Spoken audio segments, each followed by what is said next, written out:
A New Year's Day wild camp is a tradition of mine that lets me clear my mind after the chaos of the festive period. It also allows me to test out any camping kit that I received for Christmas. Unfortunately, 2025 arrived along with gale force winds and firework displays being cancelled across the country. It was definitely not camping weather. Following the winds was an icy blast, bringing snow and freezing temperatures. Much of the country was brought to a standstill. Northumberland was affected, but got away quite lightly compared to other parts of the UK. With one more night of sub-zero temperatures, but an otherwise calm and settled forecast, I seized the opportunity to get out into the Cheviots.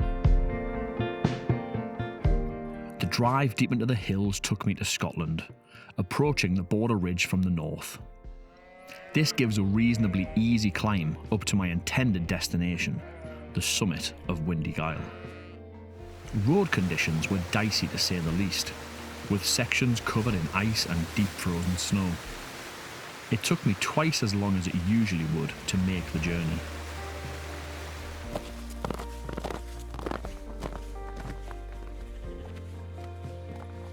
Being deep in the snow-covered hills is pretty special.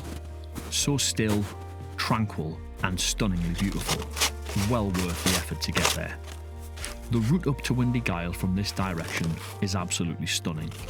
Beginning with the farmland of the valley floor, climbing up through short forested sections and emerging onto Kelso Clough Rig, where you are rewarded with tremendous views of the border ridge and Windy Gyle beckoning you on.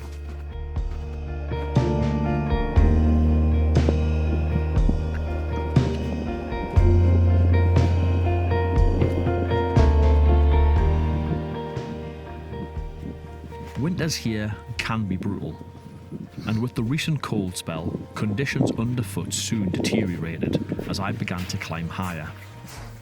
With a heavy pack on, full of winter kit, the going was very slow. Every footstep saw my boots sink into the snow. At times, snowdrifts meant that I was knee-deep in snow, requiring huge effort to cover just a short distance.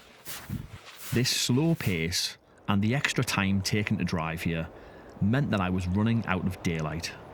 By 4:20, I had made it to Windy Rig, just about a mile short of the Windy Gyle summit. However, the sun had now gone, and darkness began to descend quickly. I was faced with a difficult decision.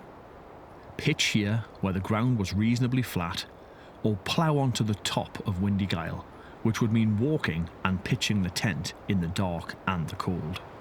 On this occasion, discretion was the better part of valour, and I pitched my tent on Windy Rig as fast as I could.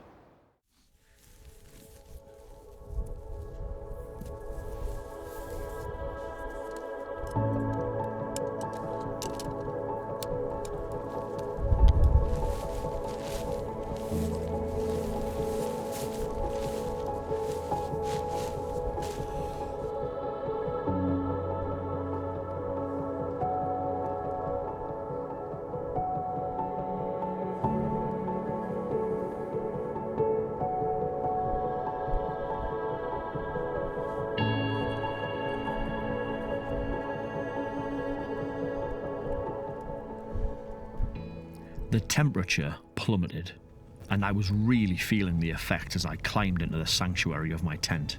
Priorities now were getting any wet kit off, which just sucks the heat out of you, and getting a hot drink and food made as soon as possible.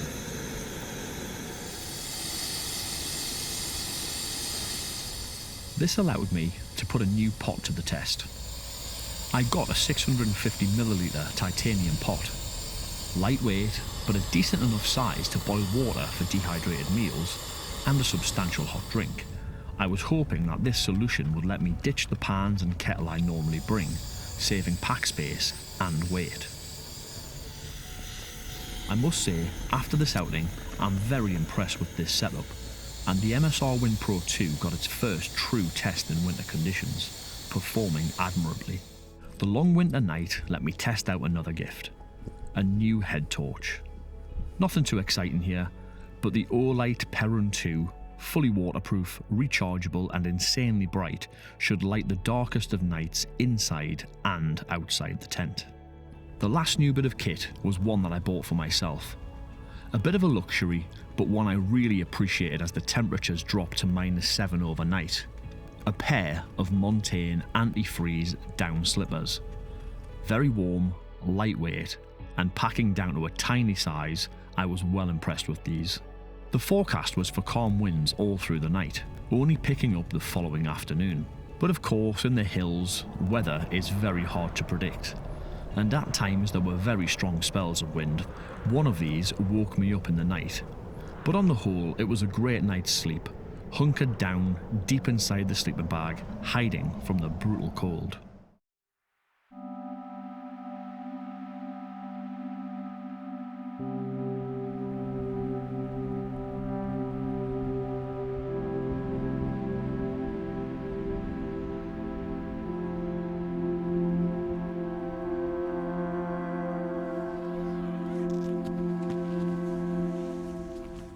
Although disappointed to not make the summit the day before, I was reminded in the morning that often the best views are not from the top, but on the way up.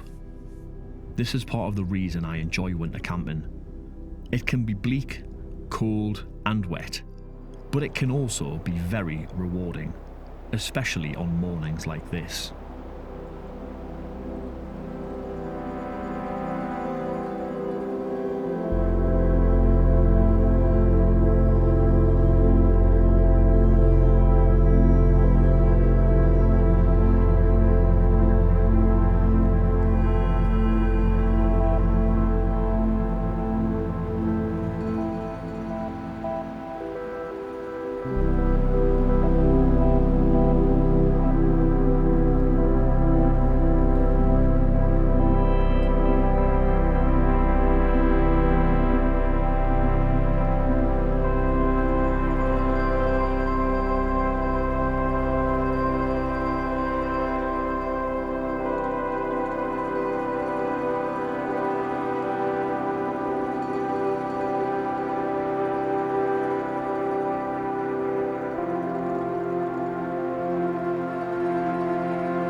Don't get me wrong though, camping in these conditions is not for everyone, and I'm not exaggerating by saying that if you aren't properly prepared, cold like this can be a killer.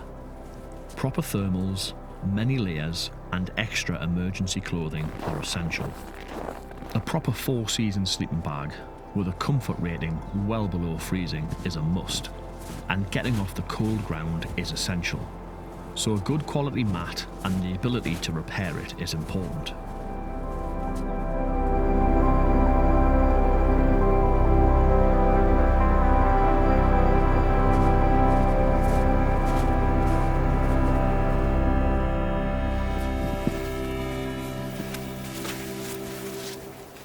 Temperatures were set to rise rapidly, rising above freezing for the first time in over a week, and climbing to what felt like a tropical 10 degrees Celsius by the end of the day.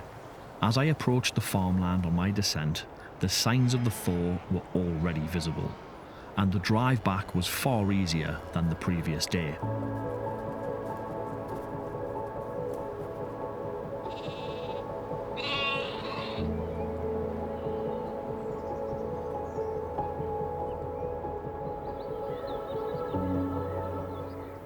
Windy Gyle is one of my favourite camping spots in Northumberland, offering great views and isolation.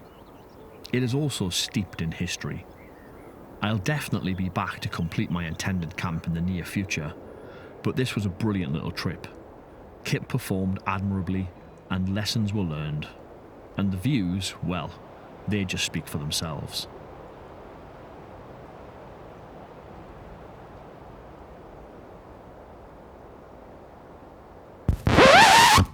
Just one more warning about the cold. It's not just us humans who feel the cold.